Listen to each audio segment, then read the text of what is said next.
కాంగ్రెస్ ప్రభుత్వం బడ్జెట్ ప్రవేశపెట్టింది.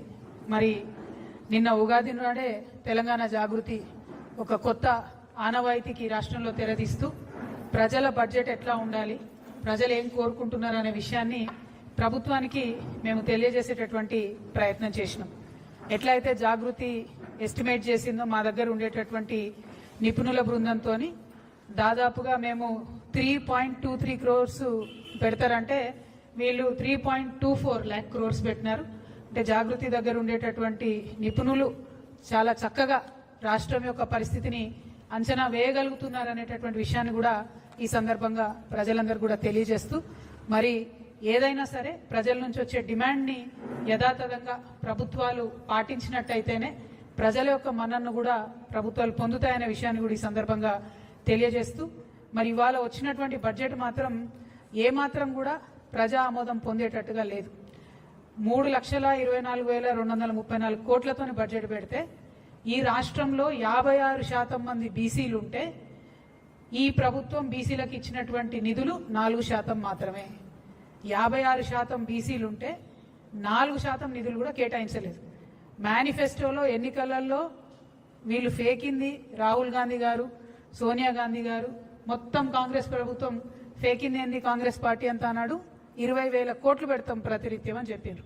కానీ ఇవాళ ఏం చేసిండ్రు, 12,511 కోట్లు మాత్రమే బీసీల కోసం బడ్జెట్ పెట్టిండ్రు. అంటే ఇది ఒక పెద్ద ఫేక్. సెకండ్ ఏంటిది, ఎంబీసీకి ప్రత్యేకంగా ఒక మినిస్ట్రీ ఇస్తామని చెప్పిండ్రు. ఎంబీసీలో ఉండే చిన్న చిన్న కమ్యూనిటీస్ అన్నిటికీ కూడా కార్పొరేషన్లు ఏర్పాటు చేస్తామని చెప్పిండ్రు. వాళ్ళకి షాపింగ్ కాంప్లెక్స్లు కట్టిస్తామని చెప్పిండ్రు. ఎక్కడా కూడా ఆ దిశగా ఒక ముందడుగు వేయడం కానీ, మరి వృత్తి పనులన్నీ కూడా గ్లోబలైజేషన్లో పోతున్నాయి కాబట్టి వాటిని ఆదుకోవాలనే ఆలోచన కానీ ఎక్కడా కూడా లేదు. కేవలం తెలంగాణ జాగృతి మాత్రమే ఎంబీసీల గురించి బీసీల గురించి ఆలోచిస్తుంది. కాబట్టి మేము చెప్పినాం, ఒకనాడు వస్తుంది మా ప్రభుత్వం, వచ్చినప్పుడు పుస్తెలు మట్టెలు చేసేటటువంటి జీవో మీద మొదటి సంతకం పెడతామని కూడా చెప్పినాం. ఎందుకు చెప్తున్నాం అంటే మా కమిట్మెంట్ అది. ఈ రాష్ట్రంలో ఉన్న ఎంబీసీలు ఆగమైపోతున్నారు కాబట్టి వాళ్ళ పట్ల ఈ ప్రభుత్వం శ్రద్ధ లేని వ్యవహారం చేస్తుందనే విషయాన్ని మళ్ళొకసారి తెలియజేస్తున్నాం. అట్లనే గిరిజన మంత్రి కూడా లేరు. ఇది మొదటి మంత్రివర్గం, మైనార్టీలు లేకుండా ఎస్టీలు లేకుండా మంత్రివర్గం ఉండడం ఇది మొదటిసారి. మేము 2.5 years నుంచి ఫైట్ చేస్తూ వచ్చినాం. మైనార్టీకి మినిస్ట్రీ ఇవ్వాలి అంటే అజరుద్దీన్ గారికి సడన్ గా తీసుకొచ్చి ఇచ్చినారు. ఎస్టీకి మినిస్ట్రీ ఇవ్వలేదని కూడా మేము డిమాండ్ చేస్తున్నాం.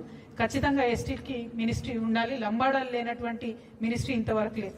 అది పక్కన పెడితే ఇక 22 లక్షల ఇండ్లు 22.5 లక్షల ఇండ్లు ఇస్తామని చెప్పి కేవలం 5,500 కోట్లు పెట్టడం అంటే ఇది ఖచ్చితంగా మోసమే. గత బడ్జెట్లో ఇందిరమ్మ ఇండ్లకు 12,000 కోట్లు పెట్టిండ్రు.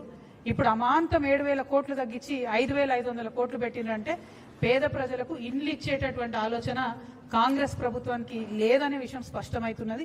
ఇది ఇంకొకటి రాహుల్ ఫేకుడు అని చెప్పి తెలంగాణ ప్రజలందరూ కూడా తెలియజేస్తా ఉన్నాం. At the same time minority budget అయితే సేమ్ అసలు ఏమీ మార్పు లేదు, ఏమీ లేదు. అసలు మైనారిటీలను పట్టించుకున్న దాఖలా కూడా లేదు. అదేవిధంగా నేను ఫేక్ బడ్జెట్ అని ఎందుకంటున్నా అంటే, మామూలుగా ఎగ్జామ్ రాసేటప్పుడు పిల్లలు ఒకసారి చదివి మళ్ళీ చదువుతారు, అంటే రివిజన్ చేసుకుంటుంటారు, బట్టి పడుతుంటారు, చదివిందే చదువుతుంటారు.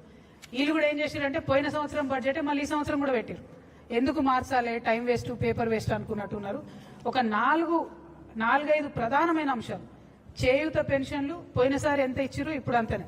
రైతు భరోసా పోయినసారి 18,000 కోట్లు, ఈసారి 18,000 కోట్లు. రైతు కూలీలకు ఇందిరమ్మ పథకానికి పోయినసారి 600 కోట్లు, ఈసారి 600 కోట్లు. గృహజ్యోతికి పోయినసారి 2,000 కోట్లు, ఈసారి అంతే. గ్యాస్ సబ్సిడీకి అంటే ఒక అక్షరం కూడా పొల్లుపోకుండా, అది గ్యాస్ సబ్సిడీ కావచ్చు, రాజీవ్ ఆరోగ్యశ్రీ కావచ్చు, మహాలక్ష్మి కావచ్చు, same to same copy paste అన్నట్టు, అసలు మార్పు కూడా లేదు. అందుకే నేను చెప్తున్నా ఇది ఫేక్ బడ్జెట్ ఒకటి. 2 విజన్ బడ్జెట్ కాదు, ఇది విజన్ ఉన్న బడ్జెట్ కాదు, ఇది రివిజన్ బడ్జెట్. కేవలం రివిజన్ చేసుకుంటారు, బట్టి కొట్టినట్టు అంత దారుణంగా ఉంది బడ్జెట్.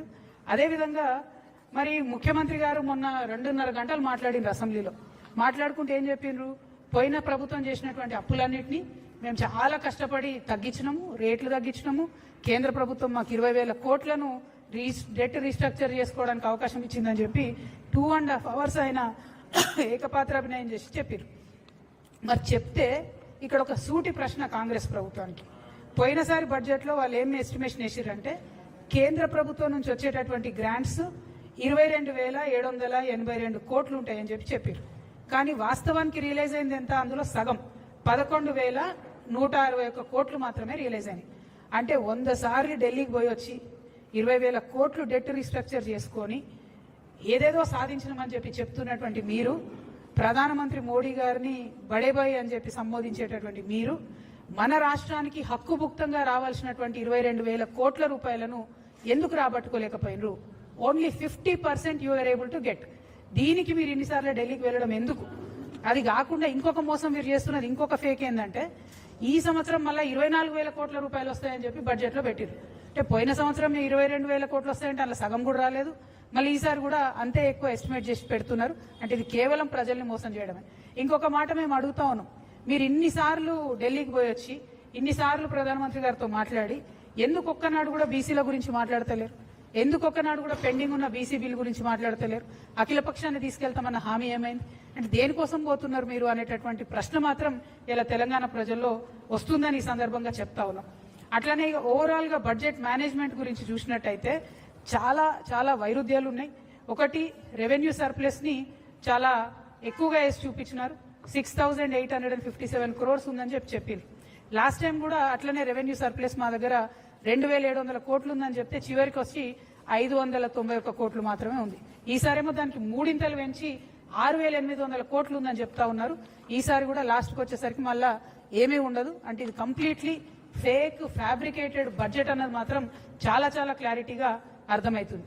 ఇక ఇవన్నీ ఒక ఎత్తు అయితే, ముఖ్యమంత్రి గారు ఎఫ్ఆర్బిఎం పరిధిలో తీసుకున్న అప్పులు 5,62,363 కోట్లు. అదేవిధంగా వివిధ కార్పొరేషన్ల ద్వారా ఈ కాంగ్రెస్ ప్రభుత్వం తీసుకున్నటువంటి అప్పులు 3,01,835 కోట్లు. అంటే మొత్తం కలిపి 8,64,198 కోట్లకు ఈ రాష్ట్రం యొక్క అప్పు చేరుకున్నది. ప్రజలందరూ దయచేసి గమనించి వినాలి.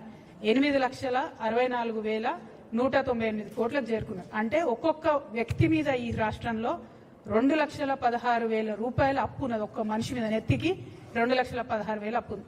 ఒక ఇంట్లో 4 ఉంటారు అనుకుంటే ప్రతి కుటుంబం మీద 9 లక్షల రూపాయల అప్పు ఈ కాంగ్రెస్ ప్రభుత్వం మన నెత్తి మీద పెట్టిందనే విషయాన్ని మేము చాలా చింతిస్తూ చెప్తున్నాం.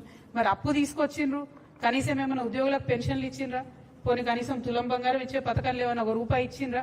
పోనీ 6 గ్యారెంటీల మీద ఏమైనా పెట్టిండ్రా?